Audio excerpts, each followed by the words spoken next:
Look, welcome to Terry's Tips, guys. Get a notebook, get a pen, because this is a video that you have been asking for. 5 steps to get approved, y'all, for a business line of credit. Guys, a business line of credit is like the best funding you will ever get. It's super flexible, it's revolving, it's unsecured for this kind I'm talking about, and it replenishes when you pay it back, and it actually increases super quickly, guys. So I don't care if you are a big business, small business, a self-employed entrepreneur, side hustle, investor, a goal for everybody should be to get a business line of credit, because all businesses, big and small, need capital to run. Okay, so in this video I'm going to outline the 5 steps, and I'm actually going to also give you like some best practices and some tips in each step. Now pause. Guys, one of my personal goals is to grow our Terry's Tips community. Let's become financially free together. So if you get value from this video or any of my videos, I would love for you to subscribe, hit the notification bell, and share this, guys, to your social media, with your family, your friends, your network. It's time to get financially free. Okay, guys? And I'll do my nugget at the end. So step number 1, well, actually pre-step. I have a pre-step for you.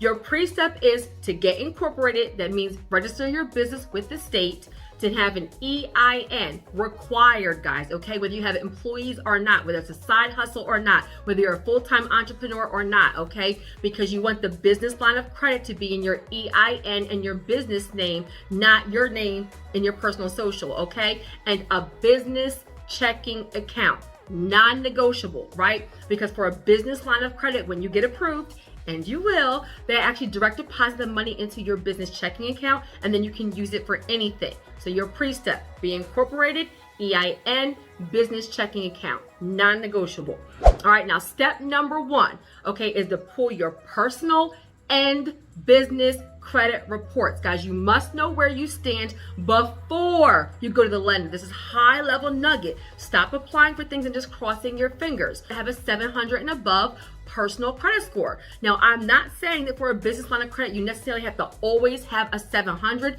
but let's be real. Let me be transparent with you. The higher your credit score, the more likely you are to get approved, and the more likely you are to get a big amount, okay? So pull your personal credit and figure out where you are.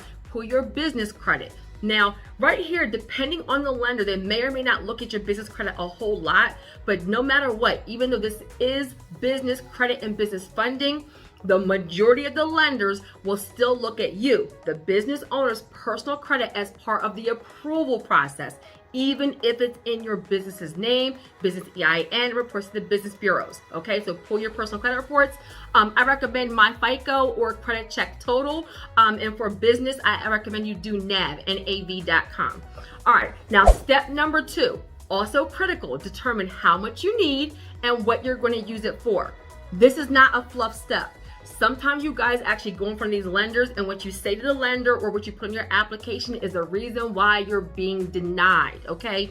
So how much money do you need, right? And if you're a brand new business with poor personal credit and no revenue, don't go to lenders asking for $100,000.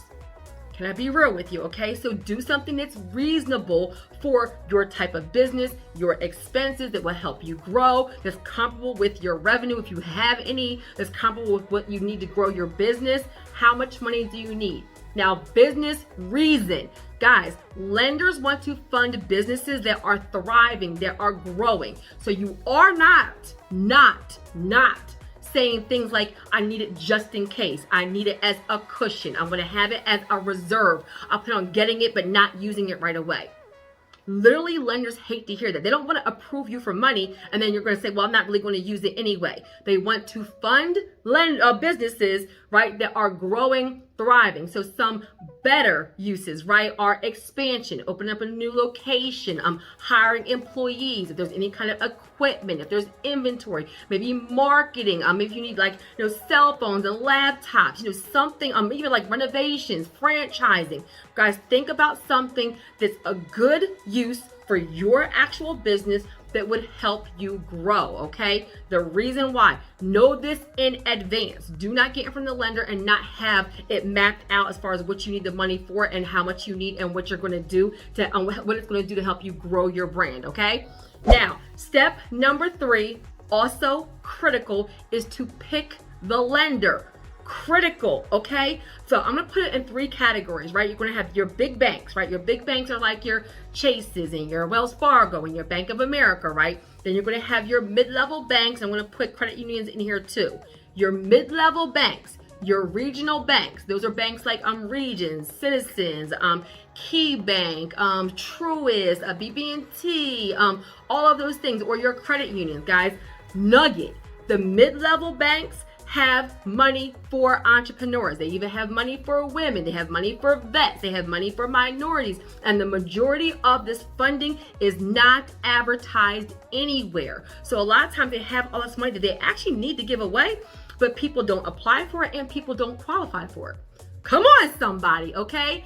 So these mid-level banks, if you have a relationship with the mid-level bank, then you want to go there over some of the bigger banks, because for some of the bigger banks, you need to have impeccable credit, 750, 800, and they want to see a good amount of revenue. The mid-level banks and credit unions, if your credit union has a business line of credit, were much more likely to approve you and work with you. And then the third tier is going to be your fintech companies. Now, what is a fintech company, right? I talk about them all the time. A fintech company is an alternative lender, private lender that actually specializes in funding small businesses. I talk about them a ton. They have way less documentation, much lower requirements. They fund quickly, a day, 2 days, 3 days. And they're much more likely to work with somebody if they don't have perfect credit, perfect revenue, brand new businesses, right? Super flexible. Sometimes they will have a higher interest rate, right? Because they're working with businesses, entrepreneurs, investors are a little bit higher risk. But it's worth it because you're going to put the money into something income producing, because we're building wealth, not getting into debt, and then you grow that relationship. Now, pause, depending on when you're watching this video. I've done a bunch of videos on fintech companies, right? There's a ton of them. I'm going to pin it in the comments. I'll pin some of my videos where I highlight some reputable fintech companies. Watch those videos. Watch this video again to go over the steps, okay? And then pick your lender. Now, in this step where you're picking the lender, you're also going to do your research. That means look on their website. They'll tell you, you must be incorporated 6 months. You must have, a 600 credit score. You must have a 650 credit score. We don't care about revenue. We want 100,000 in revenue. Do your research, okay? So find out, based on the different lenders, what is it they're requiring to actually approve you, okay? That's step number 3. Now, step number 4 is to make sure you meet those requirements. That means that they tell you you have to be in business for 6 months and you've been in business for 5, well, you're waiting 30 days before you apply. You're not going to go for it right now. That means that they tell you you must have a 650 credit score and you only have a 620. Well, you're working on your credit to get it to a 650 before you apply. So this is actually part of building business credit, making sure your personal scores are high, 680 and above, and 700 and above is like really what I want you guys to be, a 700 and above.